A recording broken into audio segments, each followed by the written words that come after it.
Las opiniones vertidas por Felipe Izquierdo no representan necesariamente el sentir y pensar del movimiento capitalismo revolucionario. Hola, soy Felipe Izquierdo. Hemos tenido dos sesiones anteriores. La verdad, tengo que empezar a ver cosas que se me han quedado atrás, lamentablemente. Les voy a decir algo. Mi padre, cuando era niño, siempre mi padre me decía que la historia de Chile es una historia muy hermosa, muy bella. Y es muy interesante, muy entretenida. Tiene muchas enseñanzas, está muy metido lo humano. Entonces, lamentablemente, esto es para me siento muy estrecho el tiempo. Esto es para unas 10.000 horas, 10.000 horas o 100.000 horas de historia. Y no se aburro, todo lo contrario. Si uno va siguiendo, es una teleserie que va un capítulo tras otro, un capítulo tras otro, un capítulo tras otro. Ahora vamos a empezar con la teleserie. No sé si alcanzaremos en pero en algún momento vamos a empezar a darle vuelta a la teleserie, que es interesantísimo, porque es lo más entretenido, va quedando en suspenso. Ahora, como les digo, son miles de horas. He estado reflexionando sobre lo que es la relación entre Chile y Perú. Nosotros, los chilenos, Chile y Perú es una verdadera unidad. Yo tengo como una especie de ideal de que existiera después una especie de imperio chileno, peruano-chileno, libertario. Todo el tiempo está Perú en presente en toda la historia, y comienza la historia con las primeras civilizaciones. Los peruanos, los indígenas que llegaron a Perú, llegaron a un lugar que era totalmente hostil, que solamente eran valles. Los que llegaron a la cordillera, a la costa, eran valles. Y esos valles, entre tremendos pedazos de inmensos territorios de arena, de dunas, de rocas, de montañas, de calor, tenían el mar y tenían el valle. Y ahí se fue generando por la necesidad una civilización, que la primera fue Caral, que es una ciudad, y después vino Zipán, y después vino otra más y otra, y finalmente se llegó a constituir el Imperio Inca, y el Imperio Inca se expandió hacia Chile y civilizó a los indios que estaban en Chile, les enseñó una serie de adelantos que eran revolucionarios para su época. Entonces Chile ya llevaba, cuando llegaron los españoles, llevaba ya más de 100 años de dominio de los incas.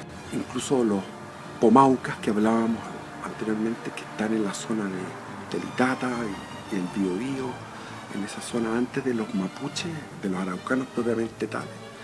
Eso estuvieron incluso una generación bajo el yugo de los incas. Es interesante, recomiendo como lectura a Marvin Harris. Marvin Harris es un antropólogo norteamericano que recogía tenía un montón de antropólogos que estaban en terreno, que le daban información sobre todos sus descubrimientos antropológicos, y él sintetizaba, y con una erudición portentosa, tremenda, inmensa, sabía de historia, sabe historia de Marvin Harris. Entonces tiene una serie de libros. Todo lo que sea de Marvin Harris es interesante. Y él fundó lo que se llama el materialismo cultural, que explica que las sociedades contra más primitivas están más determinadas, y después las civilizaciones también a su vez van siendo determinadas por dos factores.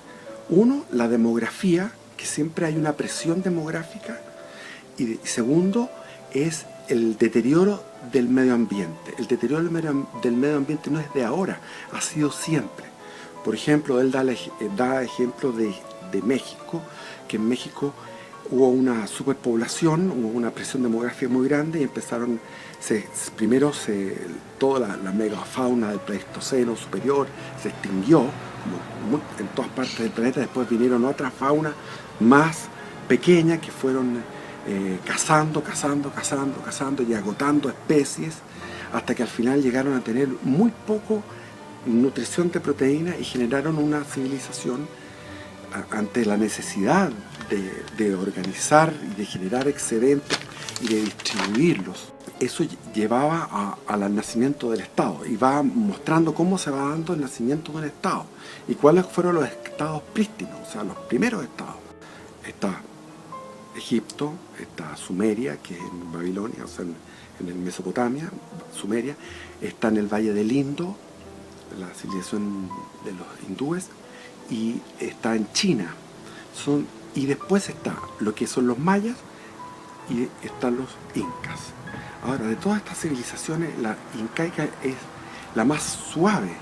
¿En qué sentido? No tanto las primeras, las que fueron en la costa de Perú, pero después los incas llegaron a tener una especie de control a través de lo que se llama la reciprocidad, que era una moral que ellos establecieron, que había una reciprocidad entre el inca con su pueblo y el pueblo con el inca, y entre los distintos pueblos lograron expandirse en los Andes, que todos los Andes eran de difícil trabajo, tenían que organizar las terrazas, los templos, las construcciones, Cusco.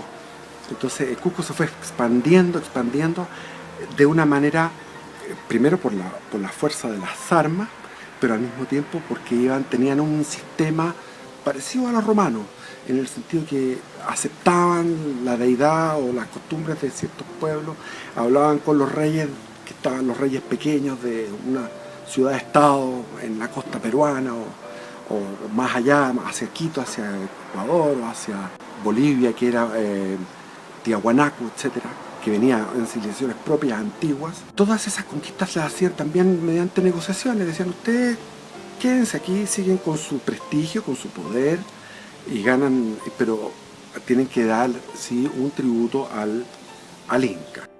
El garrote y la zanahoria. El garrote era la fuerza bélica de los incas y la zanahoria era que mejor no nos metamos con la fuerza bélica. Igual hubo, cuando llegaron a Tumbes, que en la zona norte de Perú, había unos indios muy rebeldes y inmediatamente mostraron a los incas la parte dura, es decir, decapitaciones de miles, más del 10% de la población. Eso lo hizo Huayna Capac. Y después le quitaban parte de los dientes y eso iba a ser de generación en generación como castigo. Sí, tenían un tremendo garrote y una tremenda zanahoria.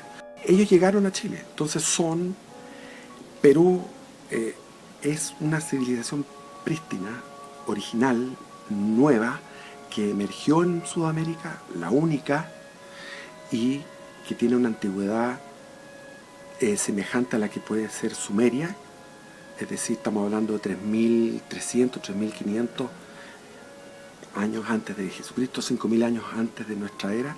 Significa esto una cosa muy extraña, que como lugares tan diferentes en el planeta, como lugares tan distintos como por ejemplo tenemos Egipto, ya hemos hablado, Sumeria, donde está la Mesopotamia, eso están cerca, pero después tenemos China, y aquí tenemos en América del Norte lo que eran los mayas y los incas.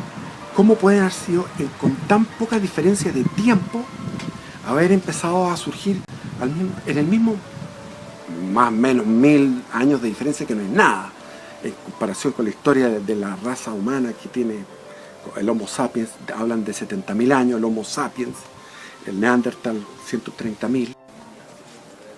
Hola, soy Felipe Izquierdo.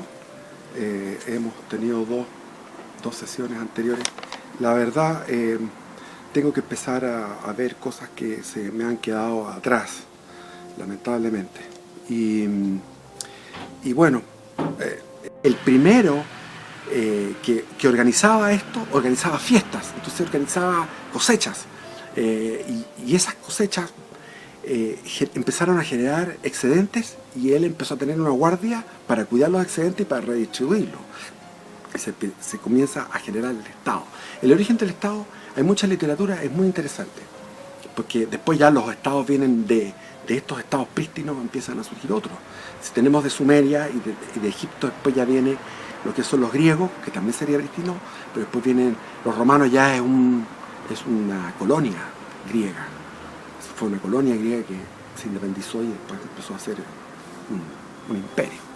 Tupac Yupanqui, o como le llaman otros, Topa Inca, no sé, otros nombres tiene, pero ese Tupac Yupanqui, que ya se había hecho el imperio potente, que hay un gran famoso que era el Pachacutec. Pachacutec fue como el súper. Pero después de Pachacutec vino este hijo y el Huayna Cápac, son los hijos y nietos. Y fueron a sofocar una rebelión en lo que es el Alto Perú, lo que es Bolivia, y ahí supieron de la existencia de Chile y se le ocurrió y pasó a Chile.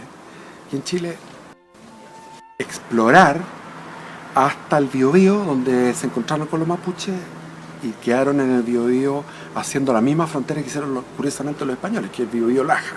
El río Laja, el río Biobío, y ahí se quedaron alrededor de 60 años, 70 años, y después hubo una guerra civil en Perú de los hijos de Huayna Cápac, que era el famoso Huáscar y Atahualpa, y ahí pidió el que estaba al sur, que era Huáscar, pidió refuerzos de guerreros incas, y esos guerreros incas eran más que nada chilenos y otros, y algunos colonias de incas propiamente tal, de gente que hablaba quechua.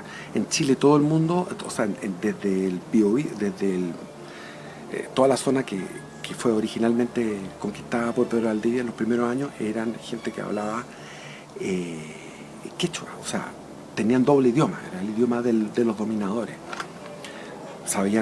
Manejaban el manejo de los metales, habían aprendido las terrazas de cultivo, una serie de adelantos revolucionarios durante ese periodo. Entonces, como tuvieron que llevar gente a la guerra civil, inmediatamente los pomaucaes se rebelaron y tuvieron que retroceder la frontera hasta el Maule. Ahí quedó la frontera de los incas. Y este era uno de los imperios más benignos que se han dado en la historia de la humanidad, porque era un imperio los ejércitos del Inca eran muy... No tenían un sistema de depredación, de crueldad. Era siempre... Y eso se ha mantenido de alguna manera. Cuando uno va a Perú, siente eso, esa forma de ser. Eso es en cuanto a lo que es la historia que comienza más o menos en 1420. 1420 comienza la invasión a Chile y se mantiene hasta el 1535 que viene Almagro. Y después viene lo que se llama el descubrimiento. El descubrimiento, todos sabemos por el colegio el tema de Cristóbal Colón. No hay mucho que agregar en todo lo de Cristóbal Colón, pero lo que sí que sabemos que Cristóbal Colón pensaba que al toparse con la isla Bahamas, a la primera isla que llegó y después recorrer Cuba, la isla donde está Haití, donde está la República Dominicana, toda esa zona, también llegó a lo que era la costa de Venezuela. Entonces, la sensación que le dio a todo el mundo es que era algo que estaba así en expansión hacia adentro. Terrenos que iban creciendo y que se iba topando uno con Florida, se iba topando uno con Venezuela y después con México. O sea, y además no solamente fue Cristóbal Colón, sino que a partir de 1492 vino una explosión de navegantes que se fueron para todos lados. Es decir, los portugueses ya estaban de antes recorriendo todo lo que es la costa africana del Sahara, todo lo que es habían descubierto las Azores, las Islas Canarias, y siguieron hacia el sur y no llegaban hacia el punto donde podían llegar hacia el Océano Índico y llegar a la India. Pero finalmente lo hicieron con Vasco da Gama, que llegó y logró dar esa vuelta y llegó a la India. Y la India era propiedad prácticamente de los portugueses. Y los españoles y italianos, etcétera, etcétera. Entonces hubo también muchos geógrafos alemanes que trataban de armar este cuento. Ni sabían de Cristóbal Colón, sino que sabían de Américo Vespucio, por eso que le pusieron el nombre de América, porque pensaban que Américo Vespucio es el que había descubierto eso, porque él había propuesto la idea tenía la idea de que era un nuevo continente, que era algo nuevo. Entonces, el globo terráqueo de Cristóbal Colón era mucho más pequeño que el que es realmente.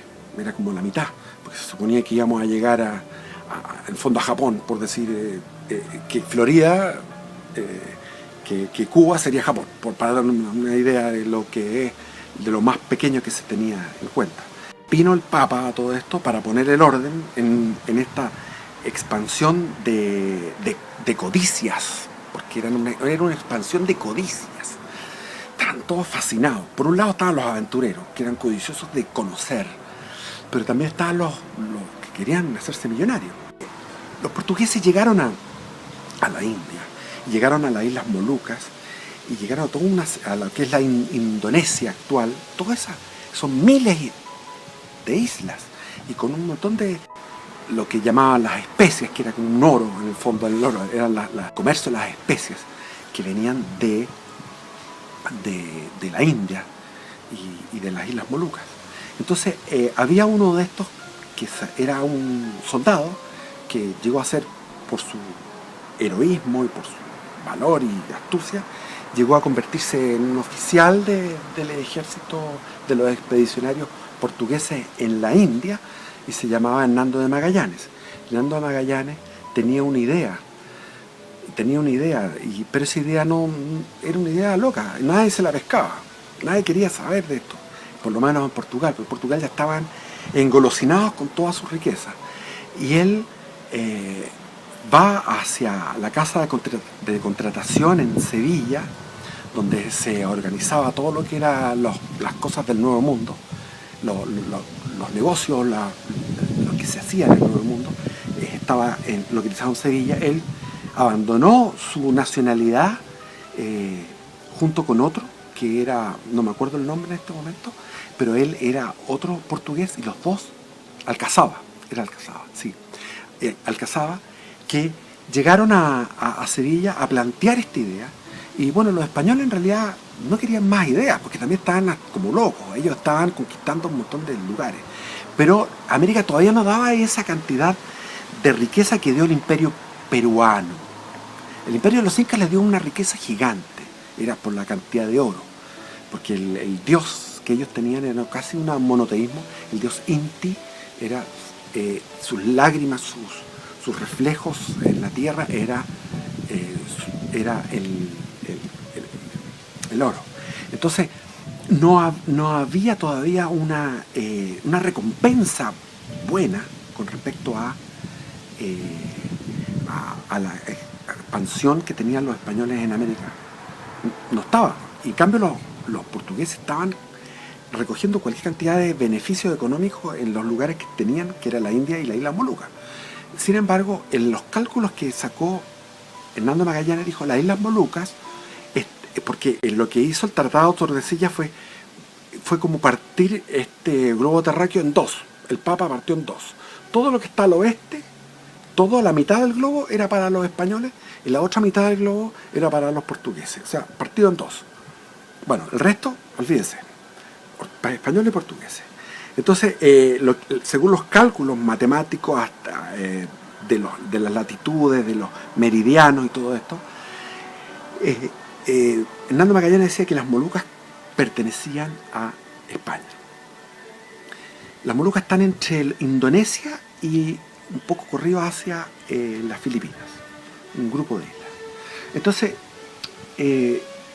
uno de los españoles tomó atención a esto, porque el plan era ir por el continente sudamericano y encontrar un estrecho y poder desde ahí llegar a las Islas Molucas en forma directa por el oeste, porque ese era el derecho otorgado por el Papa, por el Tratado de Tordesillas, para los españoles, para el rey de España, que en esa época todavía, sí, había habido un cambio. En 1517 había empezado Carlos I de España o Carlos V de Alemania, que era el emperador, el gran emperador, donde no se ponía el sol en su imperio, porque llegó a tener las Filipinas, toda América, Italia, Alemania, en los Países Bajos. Fue una cosa increíble. Era uno de los hombres más poderosos de la historia de la humanidad. Entonces llegó este nuevo rey y el nuevo rey se interesó con este proyecto. Y esto fue increíble, fue simplemente lo que llaman ahora el lobby, que ¿cómo lo pudo hacer? ¿De qué manera lo pudo hacer? Lo mismo que lo hizo Cristóbal Colón.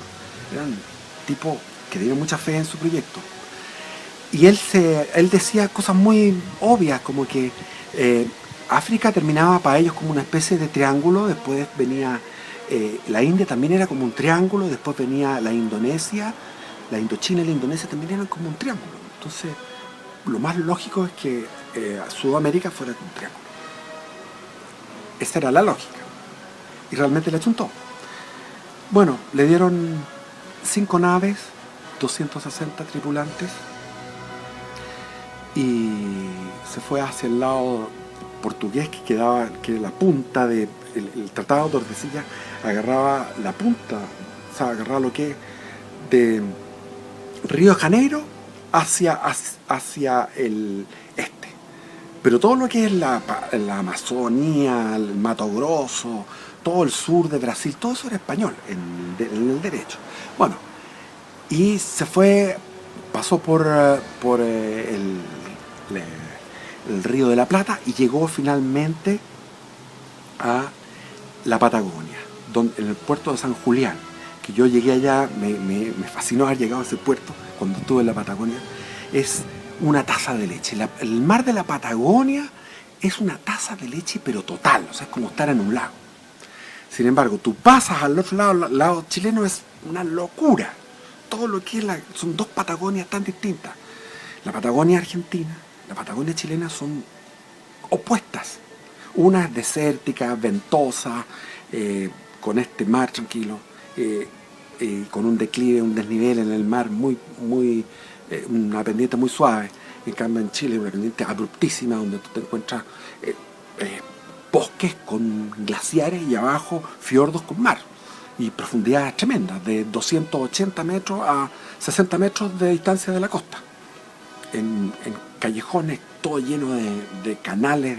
Si ustedes se meten en eso a mirarlo por el Google, a través de mirar una especie de Street View de todo esto, quedan impresionados. Yo una vez me tocó viajar por los canales y es una verdadera ciudad llena de avenidas, porque son canales. De repente te encuentras con un canal con una ventolera gigante y te metes a otro y a otra isla y otro lugar. Es una cosa increíble. O sea, son 5.000 islas lo que es el sur de Chile. Son 5.000 islas, no es poco. Y los canales llenos de lagos, dentro de las islas hay lagos, hay ríos, hay unas cuestiones, hay unas islas que son como una especie de... Fíjense, bueno, y esto en San Julián se quedó ahí esperando porque ellos no sabían. En España no tenían idea de lo que era el Estrecho de Magallanes, no sabían que existía y no sabían qué clima había acá. Pensaban que había hasta en el Estrecho de Magallanes, o sea, en el sur, en la Patagonia, todo eso, había, qué sé yo, piñas, frutos tropicales, porque estaban sin saber de qué se trataba el mundo. Se encontraban con puras cosas tropicales, con puros frutos novedosos en todos los lugares donde andaban. Y mandaron a Magallanes, y Magallanes no tenía... No sabía de las estaciones, así que tuvo que esperar meses en ese puerto dedicado a la pesca, a comerse los pingüinos y esperando poder entrar al Estrecho de Magallanes. De ahí viene realmente ahora comienza la teleserie, porque empieza todo lo que es el descubrimiento de Chile, cómo fue el ingreso de Magallanes en el Estrecho y su odisea, porque fue realmente una cosa increíble.